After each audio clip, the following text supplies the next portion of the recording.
righty, my friends. It is the Dr. Sam and the Start Spreading the News podcasts all in one this week. EJ and I are not available on Monday night, so we're going to do one show and rerun it a couple of times. But this is a show worth rerunning because we're not really going to talk a lot about baseball today. It's going to be something different. But before we start, let me just remind everyone to make today a great day. And how do you do that? You do that by finding kindness, finding the good around you, cherishing it in your heart, and spreading it forward. Remember, when we give love and kindness, it comes back to us in greater amounts than we ever gave. So we're not going to do baseball today. We're going to do something a little different. Bear with me a moment here.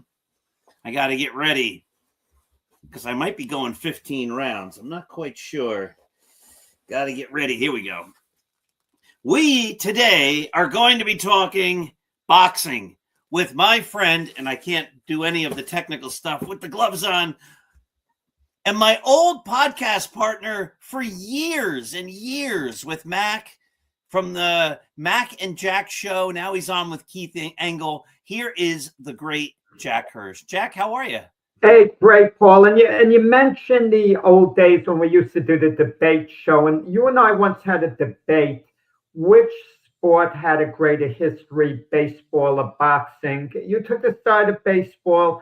I took the side of boxing. But as the years have gone by, I've shifted over to baseball. So that's a debate. It took you a while to win. Some court cases go a lot quicker than that one did. But ultimately, you called it right, I believe. Oh, thank you, Jack. But you know what? Boxing, we've talked about this many times. Boxing was the great sport. Let's do it this way. What was the greatest single sporting event of the 20th century? Oh, the first Muhammad Ali Joe Frazier fight. No, nothing came close to that. And I was at that fight as a teenager, sitting in the last row. And that is the most exciting moment of my life. And I don't know whether you know this or not, okay? Frazier, when he knocks Ali down in the 15th round, what went through my head is that was like a shot out of a cannon. Listen to this. 50 years to the day after that fight, 50 years to the day, I have a grandson born to me by the name of Cannon. Oh, my God, that's great. What are the chances of that happening? One in a million. 50th anniversary kid. But baseball and boxing kind of mixed a little bit. Joe DiMaggio was an incredible fight fan. He'd go to all the big fights, Yankee Stadium, the Polo Grounds, and ballparks, especially in New York. Those two used to host a lot of big fights. Oh, of course. And the thing is, boxing, and I think baseball, and I think all the sports are doing this. I've talked about this a lot. I think they're going to go the way of boxing. What I think what happened with boxing, at least in my fandom, is they took the sport away from fans. You couldn't watch the fights. You never knew where they were. Is this an HBO fight? Is it a Showtime fight? Is it a pay-per-view fight? If it's a pay-per-view fight, it wouldn't get on till 1 o'clock in the morning. But you couldn't really follow fighters because you never knew where they were going to fight, when the fights were going to be. And over time, like, I can't tell you right now who any of the champions are. I might have heard of one or two of them, but I don't really know anything about any of them. And I probably haven't heard about 90% of them because there's just no way that I could follow it. I even subscribed to the Ring magazine for a couple of years, and it didn't really help. And baseball's doing that now. The Yankees are on like 9 different networks. Every Wednesday night they're on Prime or Amazon or something, so you can't watch a Wednesday night game. And the more they take the sport away, the more it becomes a sport that nobody's going to care about. But be thankful that unlike boxing, baseball is much better organized. Case in point, the Yankees are 27-time world champions. If boxing was in charge of baseball and was run the same way, I don't know if this make you happy or not, the Yankees would be 48 times world champions because the Dodgers would have been stripped of their World Series title at some point in the last couple of years. We would have had the Yankees play the Philadelphia Phillies or something to see who would be the new baseball champion. I mean, that's what goes on in boxing all the time. And true. Well, you'd have the world champions from the MLB, then you'd have the national champions from the MLWBC and the International Baseball Federation, the IBF would have a champion. Beautiful. You're good. I mean, don't talk anymore. Someone might pick up on it. No. Listen, sometimes we're ahead of our times and not realizing. I said about 30 years before it happened to make a rule in picking the runoff at first base. The pitcher's allowed only a couple of throws. On the third one, the runner automatically gets second base. And they finally adapted that. I was decades ahead of that because it was monotonous the way the pitcher would throw to first base, as much as he wanted. But we got to keep up with the times. I'm an old timer, but I'm not an old timer in my thoughts. Even with the new rules in baseball and boxing, you mentioned 15 rounds. It's really 12 rounds, and it's been that way a while. Title fights, but even baseball, the new strike zone rules and starting an extra inning, a run at second base, you kind of adapt to the times. I mean, you might not like it when it happens, but I think we all adapt. Or should adapt. Well, you have either adapt or you don't watch the game anymore. And we had a lot of fun in the old debate shows, especially Billy Martin, who was we had a lot of Billy Martin debates. He would have been a tremendous boxer, I think. He had that attitude, and I mean, he could really throw some mean punches. I mean, we heard about that thing with Dave Boswell, a big guy. And Billy would get into all these fights, which we didn't approve of. We don't approve of things like that. It's against the law and it's morally wrong on top of it. But I love the part about Billy where I would back him being a new school principal. He would come in there. He would clean it up. The worst school in the district, he would clean it up the first year. And all the news crews would be. But by the end of the second year, graffiti on the wall. And the secretary says, "Oh, I'm sorry, Mr. Martin's in a meeting," and he comes staggering in at 11 in the morning, like with a hangover. We had a lot of fun talking about those scenarios. We did. We had a lot of fun. It was great. And of course, you and I, we both miss Mac. He's just a good man, and he was taken far, far, far too soon. Yeah. But the network is named in his honor, and the mark that he left. I mean, one of the greatest things a person can do is leave their mark. I mean, in a positive way, of course. Yes, and Matt left it in an extremely positive way, and he changed a lot of lives for the better. So he sure did. And again, here's the graphic. So great stuff, and I'm honored and proud to be part of the Mac network. And Linda, if she's listening, I think I said thanks to her something, but she made a comment, with my book on social media that Mac would have been proud.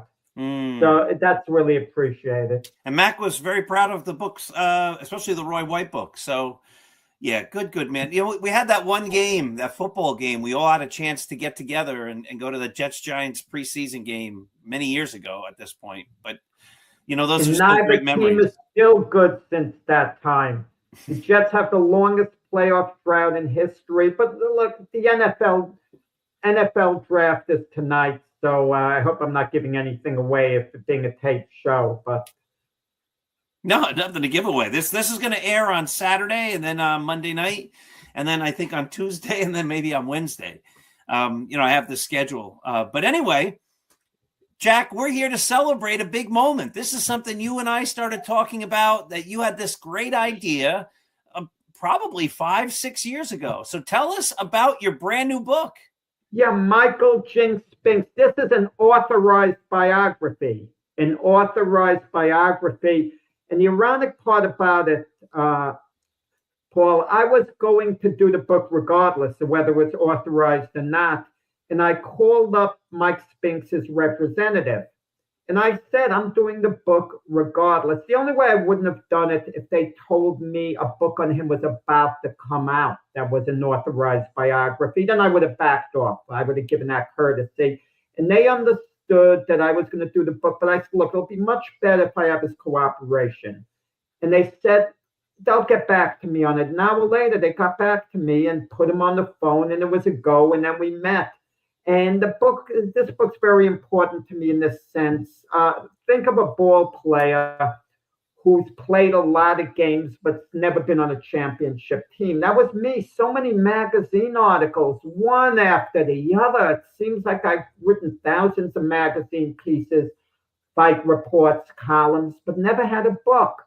So this is actually my championship finally to get this book out on Michael Spinks. Fascinating character though, but very laid back. I mean, nothing bothers him at all.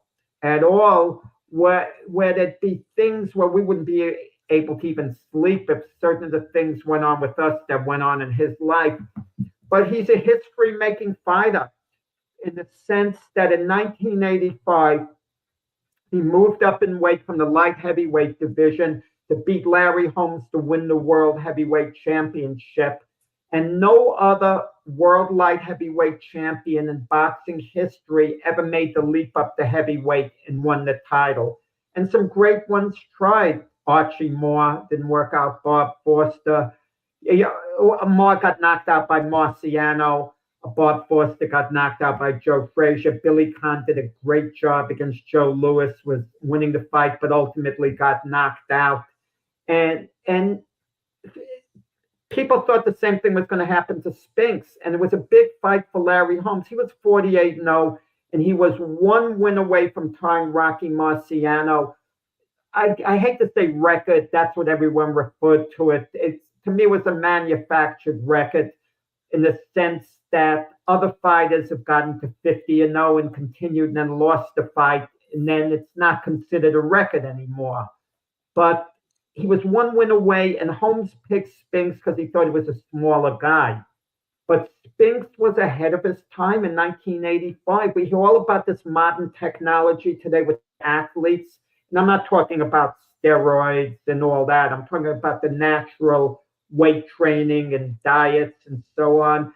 And Spinks, was with Mackie Shilstone from New Orleans. He was a kind of, he described himself as an integrative specialist, but someone who specialized in nutrition and did things different, where fighters would normally, and you can relate to this, the running part, would do long, slow runs. Shilstone did away with the long, slow runs, and he'd have Spinks run hard for 3 minutes at a time, like interval training, and then eased off a minute, then another hard 3 minutes, and he'd have some distance runs mixed in, don't get me wrong. And the training methods, even with the weights, the way Spinks would lean down, have weights on his back for when Holmes was going to push down on him. And going into the fight, when we heard about all these training methods, people condemned them. Even Sugar Ray Leonard, who was on the HBO broadcast, was more or less saying this is kind of like a gimmick type thing. He kind of disregarded it.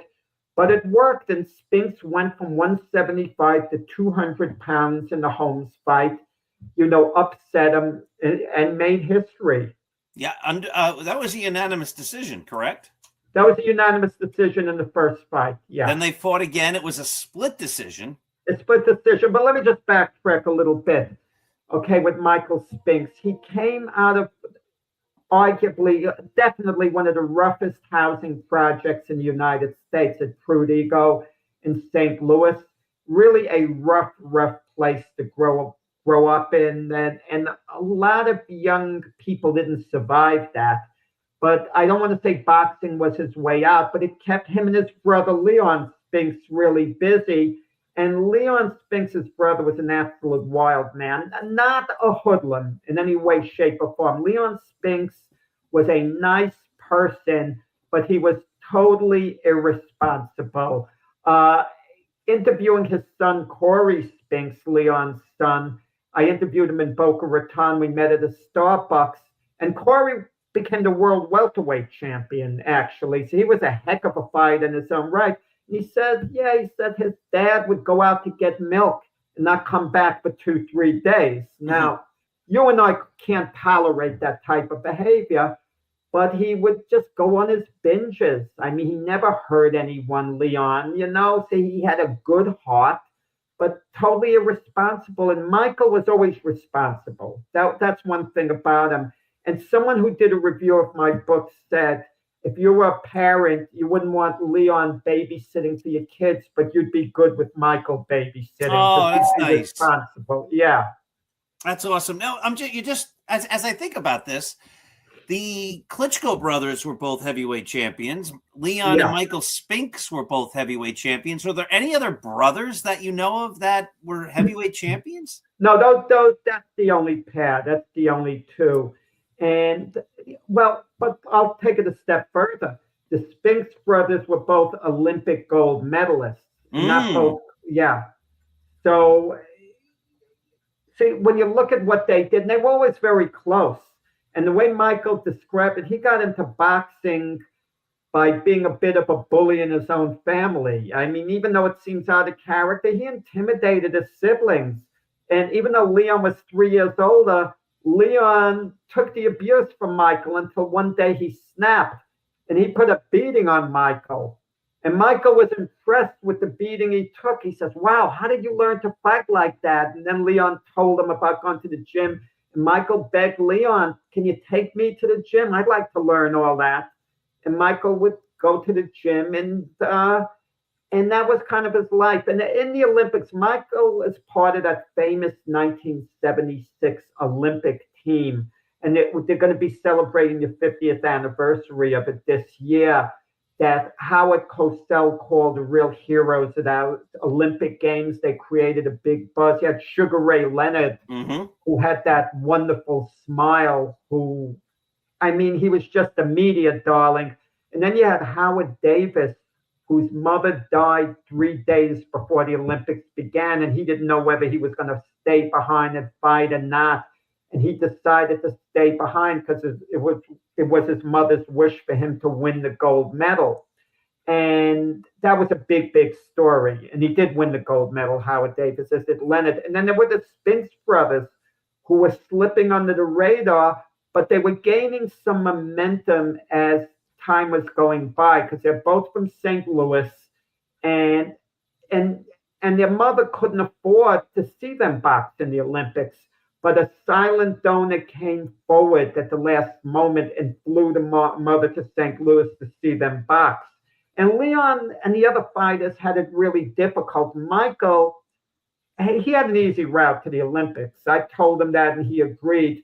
He got walkovers, buys, all the bricks you can get. He wanted to fight, He was getting edgy. I want to beat someone. He only had to fight one time to get to the gold medal match. And it wasn't his fault. It was crazy circumstances. But when he got to the gold medal match, he fought a Russian Riskiev, who knocked him down and beat him decisively the year before in an international meet. And Michael got his revenge. He stopped the Russian fight in 2 rounds and won his gold medal. It's another thing. Like, I even during the Olympics, it's hard to find the boxing matches, right? It's not they don't even promote them like they used to. Yeah, so it's a shame. It's a shame. I'm telling you, it's insane. I'll know the Olympic boxing matches are going on that day. I'm turning channel after channel. And it gets to the point where you feel like giving up. Then you might think, well, the Yankees are playing. The heck with this, right? I mean, like even baseball, like Yankees, Wednesday night prime video. I only get it on my iPad.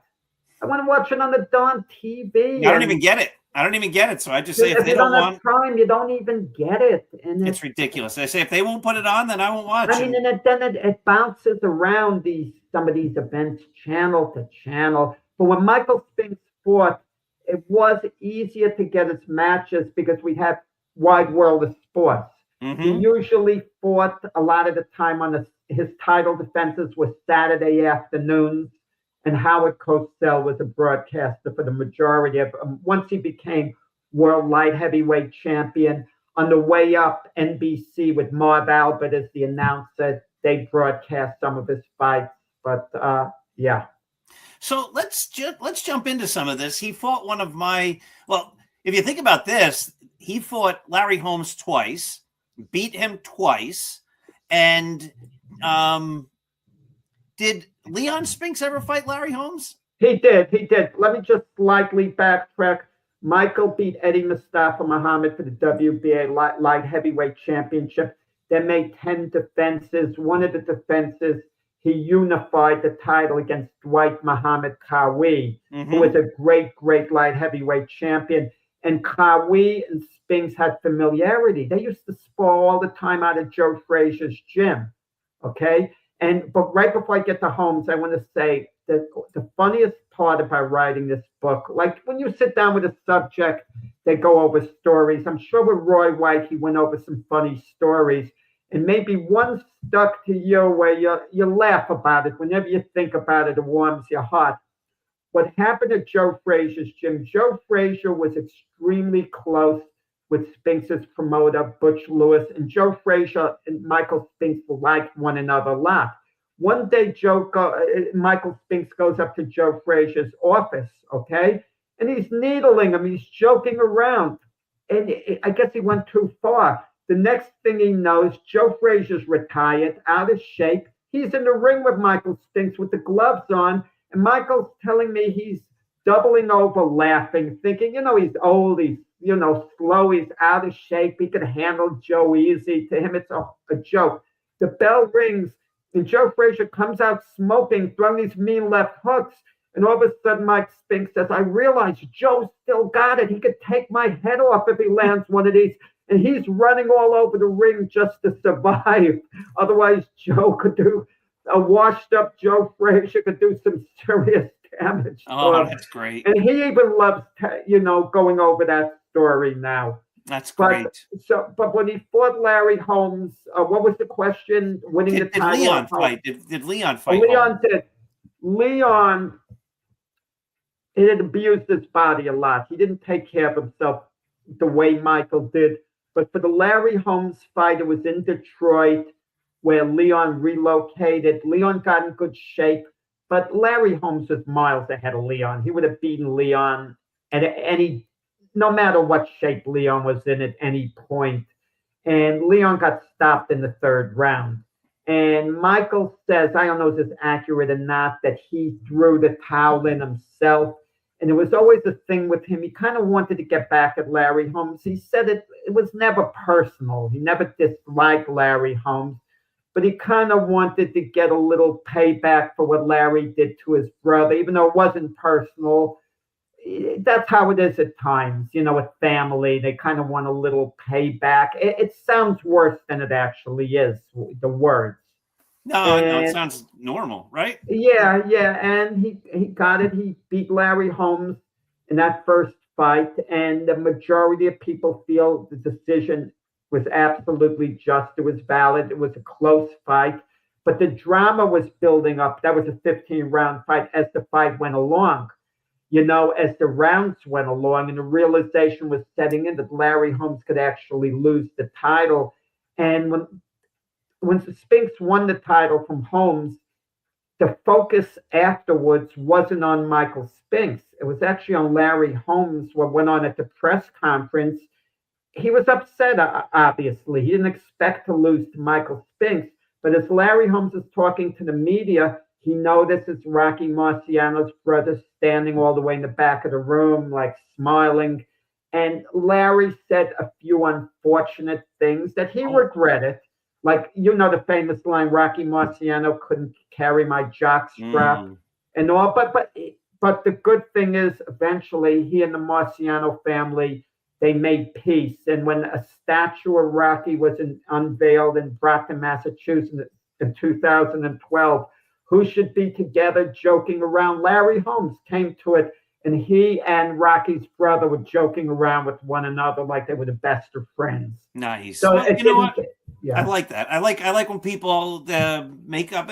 We listen, Jack. Everybody says things they regret. They in the moment or whatever. And the beautiful thing is there were no hard feelings, and they made it better, and they patched it up, and that's a great story.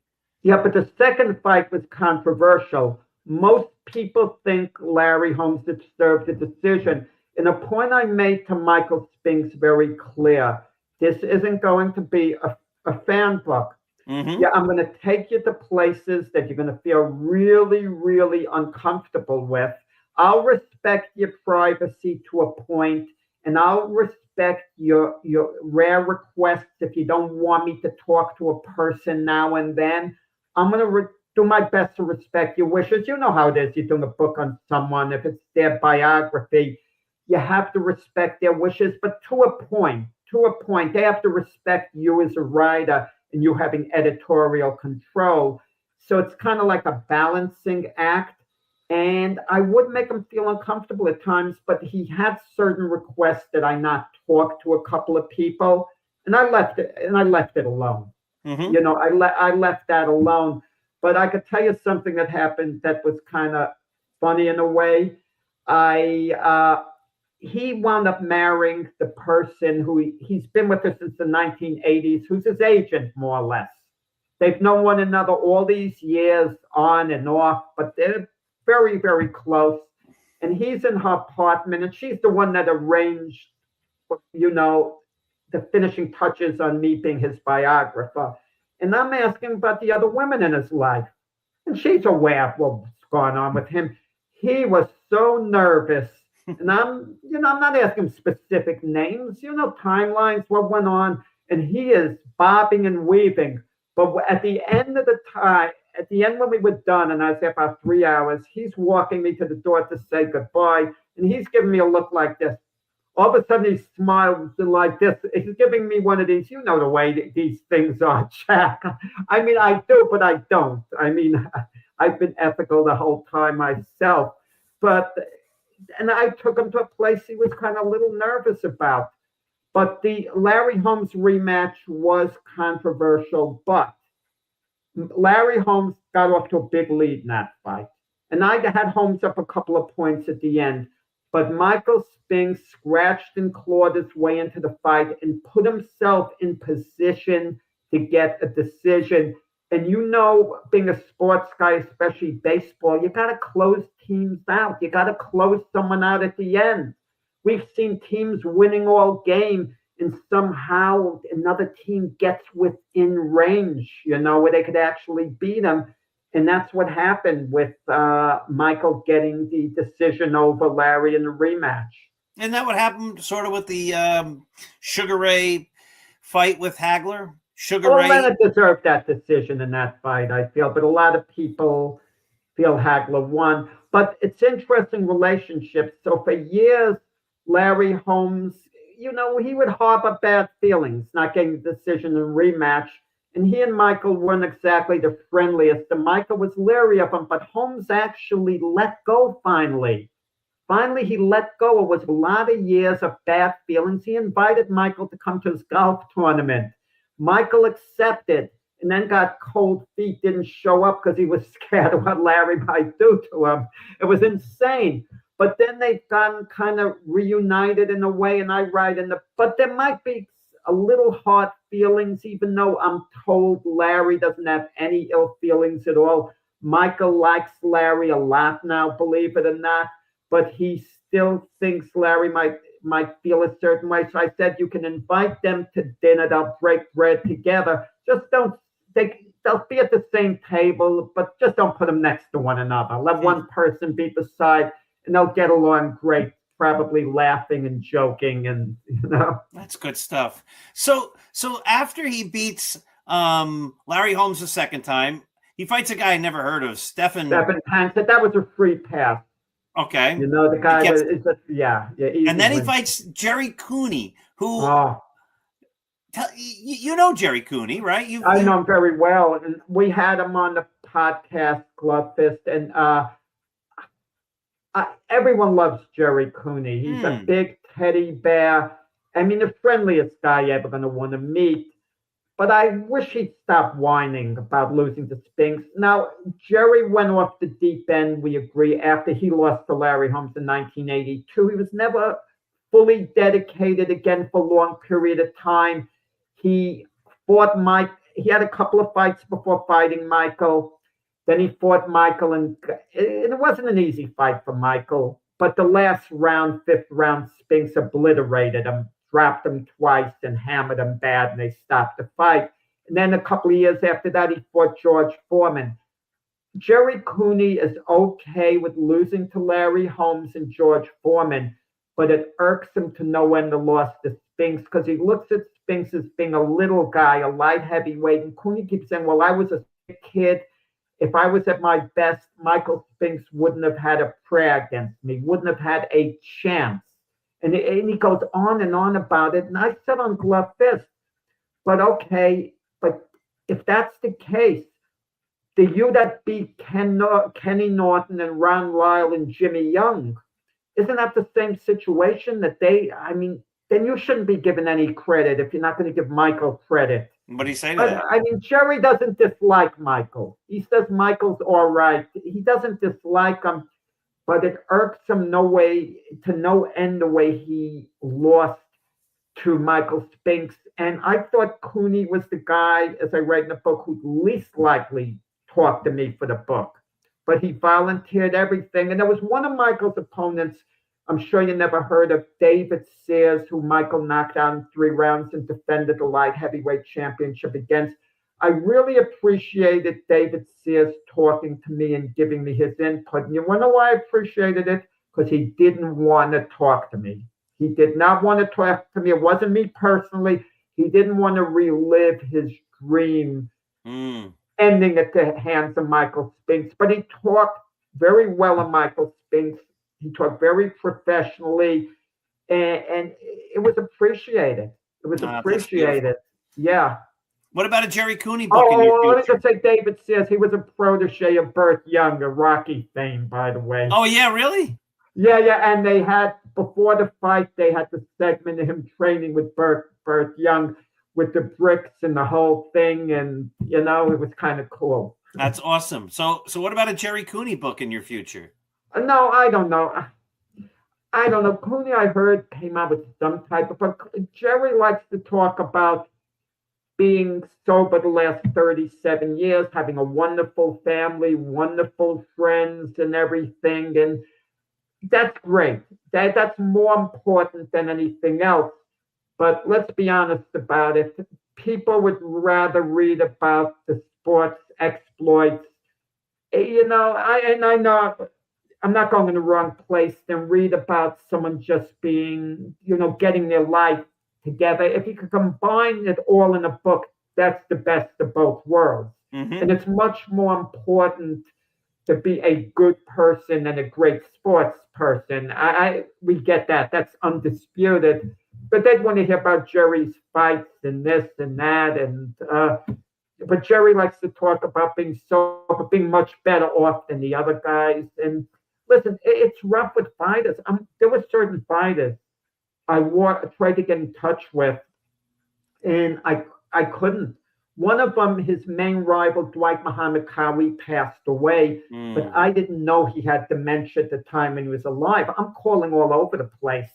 I'm getting this lead, that lead. Finally, when I thought I found him, and I think I did, because they said, well, we can't release his number. We can't give you any information. Then there was another well-known opponent, and I kept after him. Finally, his wife called, and she was very nice and kind and explained he had dementia, and she doesn't think he will recall this or recall that. And I didn't mention that in the book, anything about it with dementia. Right. That's their privacy and everything. But I understood. And then you have opponents who, you have like Yaki Lopez. I spoke to him last year, age 73 last year. No opponent took more punishment. Of all of Michael Spinks' opponents, Yaki Lopez far and away took the most punishment. The guy had the clearest mind and the clearest voice, as if he never took a punch in his life. That kind of went against the grain, like he's remembering things from 5 minutes ago, 40 years ago, whatever. And he sounded, fantastic. Oh, nice. But yeah. But the punches do have an effect. No doubt. And they happen on Michael. I'm not going to play an apologist. I don't think he has dementia in the sense that you can relate to this. When you're doing a book and you're with someone, it's different from interviewing them on a show like this, because you could push them in private if that's your style. And I pushed Michael, pushed him. Come on, Michael, you got to give me more. That's not enough. I don't want to hear one sentence. Talk to me. I was like a trainer, pushing him, pushing him. And finally, I get him to talk more. And he's a quiet guy by nature. Nothing bothers him at all. But the Cooney fight, he did a great job beating Cooney. And then I'm sure you want to get on to Iron Mike Tyson. Well, yeah, it's interesting. I don't think anybody knows. Like people, a lot of people have heard about Michael Spinks. Obviously, he was a heavyweight champion. But he fights Mike Tyson. He goes into that fight 31-0. Tyson knocks him out in the first round. But we've talked about Larry Holmes. You talk about Joe Frazier. You talk about Muhammad Ali. You talk about George Foreman. You talk about Jerry Cooney. These guys, they keep fighting and fighting. So he probably could have kept going. How come he stopped? He lost one fight, and then that was it. Why does his career end right there? This is insane. That's what makes Michael Spinks unique. When he was fighting, one of his goals was, I know it's crazy, I'm going to keep fighting till I lose a fight. Then I'm going to retire.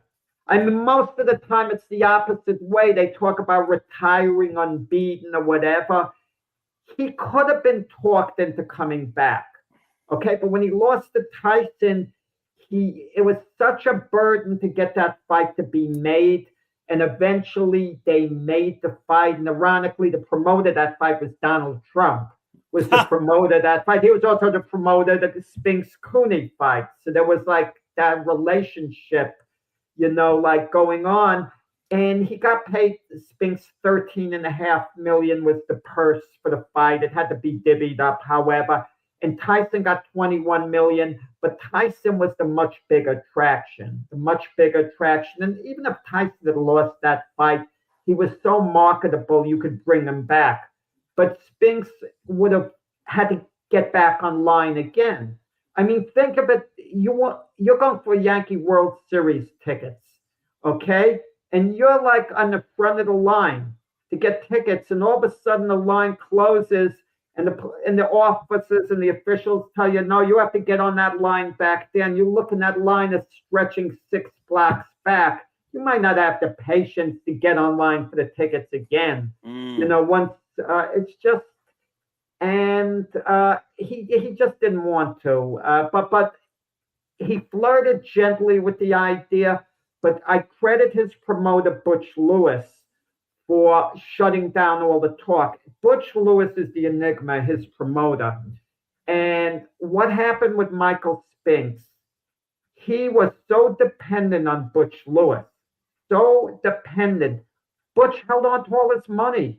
Butch gave him an allowance. I wouldn't recommend it for anyone. I'm sure you have some great friends in life who you cherish in an amazing way, okay? In an amazing way.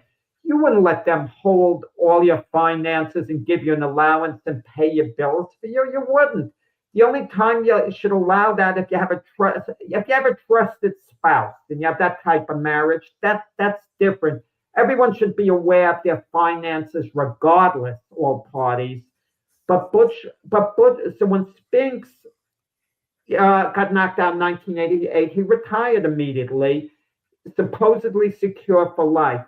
When he was light heavyweight champion, Butch Lewis would give him $1,000 a week. When Spinks became heavyweight champion, it was $10,000 a month. Butch Lewis continued to pay his bills from 1988 to 2011. And you give him the money, pay everything, but then Butch Lewis dies in 2011. He's been sick a while, and all of a sudden, Michael Spinks becomes destitute. No bills are being paid, no this, no that. Butch didn't leave anything with the will. But I think a good part of the money would have been used up anyway. But because Butch was living an extravagant lifestyle, he was close friends with Denzel Washington, Robert Johnson, the head of BET Network, who owned the Charlotte Hornets, who sold it to Michael Jordan. And Michael became destitute. he had to borrow money for a while. But what had happened, Butch did some good things.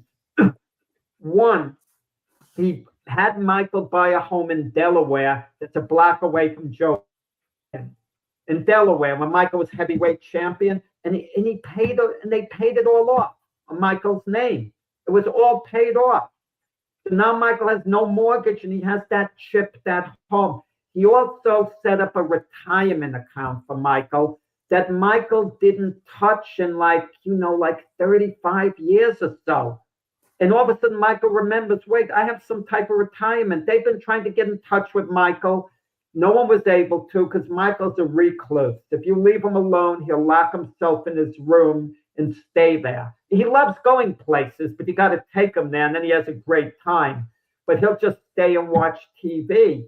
And that grew in interest, that retirement account, and it meant a lot of money. So Michael today, even though he doesn't have the wealth he should have, he's still a multi-millionaire. I mean, he has a few $1 million. Nice. And he lives very conservatively. So the money is budgeted. He has a financial advisor, it's budgeted. He doesn't live fancy at all. He doesn't have the need for, really much besides just eating. And he's not the type of guy to go out and get a new wardrobe. So he's better off than most, Wow, that's good to hear. Jack, how can we get the book? Where is it sold? Everywhere? Yeah. You can get this book. Go online to Amazon website, Barnes & Noble website, the Target or the Walmart website. There's several other websites besides those for Michael Spinks. Yeah.